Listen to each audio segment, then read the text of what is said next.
What we're going to cover today is how to make a scrap afghan. It's going to involve using small granny squares, so they're going to be smaller than the normal size, but the beauty of it is that you can take a bunch of scraps of yarn, stuff you've used from past projects, and then you can use them to an extent where you're not going to run out of the yarn, or if you needed to switch colors in the middle of making a square, it's not a big deal because the whole point of it's a montage of color. So, this is what we're going to be looking at. As you can see, it's a bunch of little squares. This is what the finished product would look like.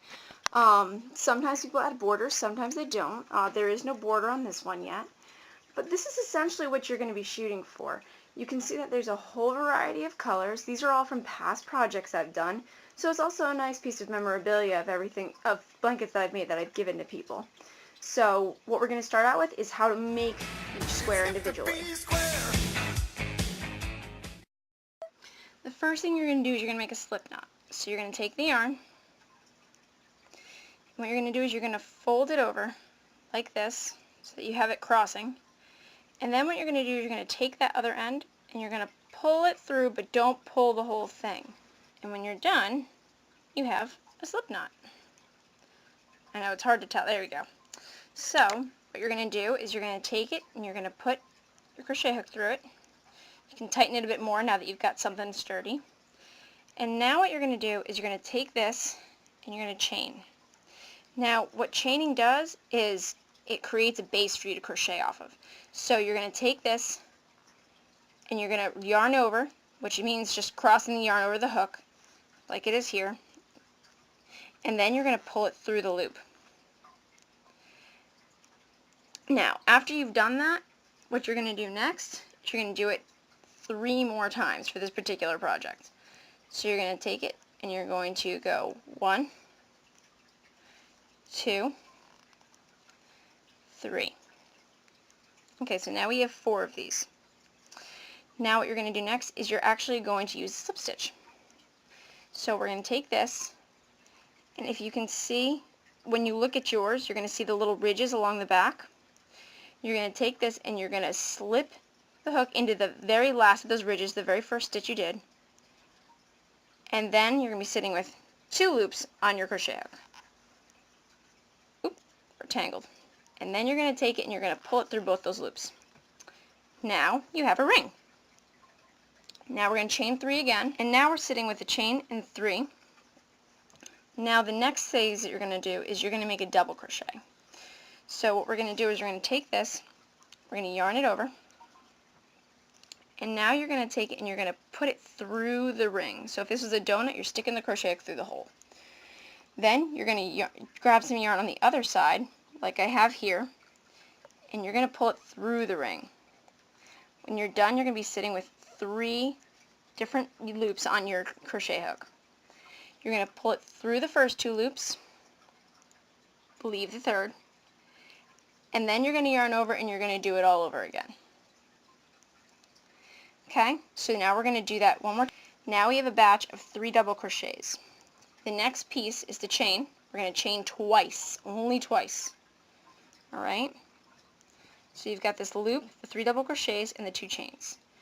Now we're going to do the pattern with the double crochets another 3 times. Alright, so this is what it'll look like when you're done.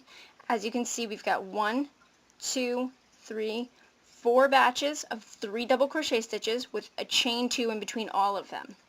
You do not chain 2 on the last one. What you're going to do instead is a half double crochet. So you're going to yarn over, and this little gap here that we made with the first chain, you're going to put your crochet hook through that. And then you're going to pull yarn through the other side. So we're sitting with 3 loops like a double crochet, but you're going to pull it through all 3 of them. There should be nothing left when you're done. So now you have, it's all complete. Now, the next phase of what we're going to do is we're going to chain again. So chain up 3.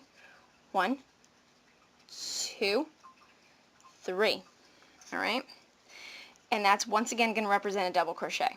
So now it's going to be just like the pattern down there. So we're going to do another 2 double crochets. Alright, so we have 3. You're going to chain 2 again. But this time, You're going to stay in this little ring. You're not going to move over. I know that you didn't have a chance to move over last time, but ideally you would this time. You're not going to though. You're going to yarn over and you're going to do another 3 double crochets. When you're done, it'll look something like this. So you've got this batch, and the chain 2 in the middle. Now, what we're going to do is we're only going to chain once, just like that, and then you're going to do the same thing that you did here in these 3 spaces. So after you've done that, you should look something like this, and you're going to have, you can see that recurring pattern. It's 3, chain 2, 3, chain 1 space, and then 3, 2, 3, 1, 3, 2, 3, 1, 3, 2, 3. Now, what you're going to do here, you should have chained 2. Now you're going to join it with a slip stitch like we did earlier when we formed the ring. So you're going to take this, and you're going to put it through the very first gap that you had for double crochet, so you can see it right here. It'll be marked by that chain. You're going to put it through, and then you're going to pull the yarn out on the other side, and you're going to pull it through that loop as well.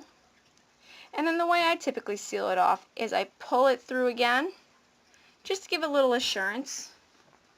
And then you're going to take scissors, sever it from the rest of the yarn, and then pull it taut. And now you've got a square.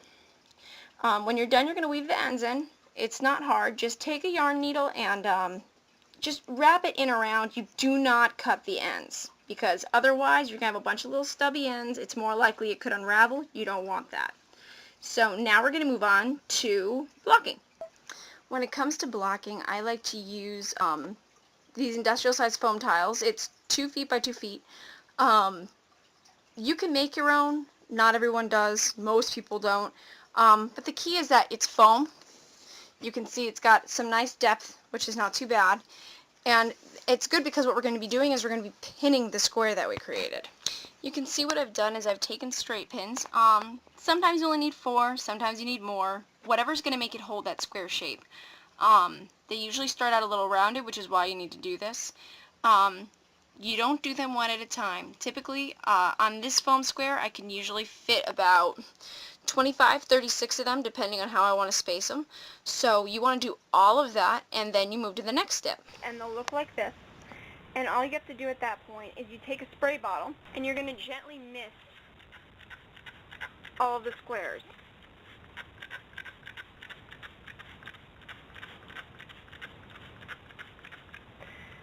Then you're just going to gently dab them, one at a time, until you've completed all of them. What this does is the water settles into the yarn, ensuring that it'll actually dry the way that the squares have been pinned. Later on, you're going to unblock them, and then you're going to begin attaching them.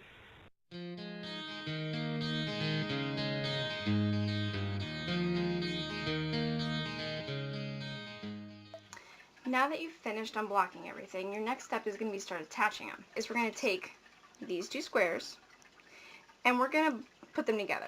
Now, make sure you look. You can see the pattern on the front edge. It's a little bit different than the back edge. Make sure all of them are facing the right side. So, we're going to take these and we're going to flip them so that they both are pancaked together with the wrong sides facing, so that when we're done, the stitching won't show on the right side. We're going to take our trusty yarn, and I prefer to use a smaller gauge hook for this. I use, it's a size G hook, a 4.25 millimeter. And we're going to do the same thing before. We're going to take it and we're going to use a slip knot.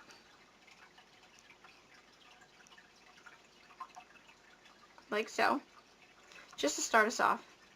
The beautiful thing about these squares is they're all the same. So you trying to find the nooks and crannies is not going to be hard.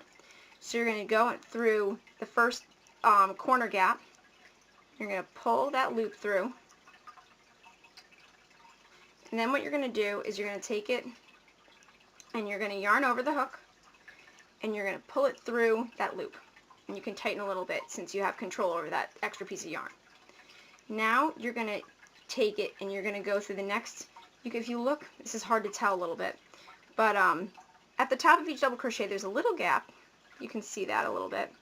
And we're going to take that on both squares and we're going to go through them both. So 1, 2. Now I'm through. And we're going to yarn over, I'm going to pull the yarn through. What we're doing here is actually a single crochet stitch. You note that we didn't yarn over before we stuck it through the gaps. And we're just going to pull the yarn through. And we're just going to do that down the whole length of the square. When you're done, it's going to look something like this. You just have that nice running ridge along the back. And when you flip it, all you can see is those little bits. And once again, you're going to weave the ends in when you're done with this.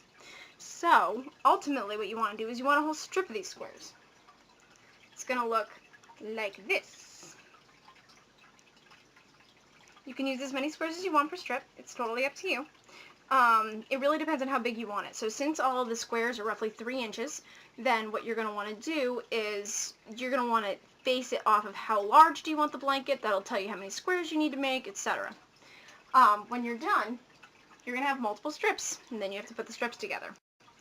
This, all you're going to do is you're going to take the same concept that you did with this, and you're going to do it along the entirety of both strips. And that's how you're going to put all of them together. So, when you're done, you'll have the completed blanket I showed you in the beginning. As far as how long it's going to take you to do, it really depends on how quickly you crochet.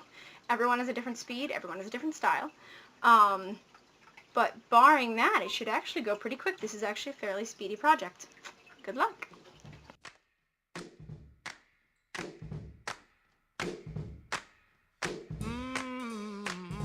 If you want any ideas for borders that you want to put around, you can use this. It's Around the Corner Crochet Borders. It's a fabulous book. It's got tons of different borders in it. I've used it myself a couple times, and that way you don't have to come up with stuff from scratch.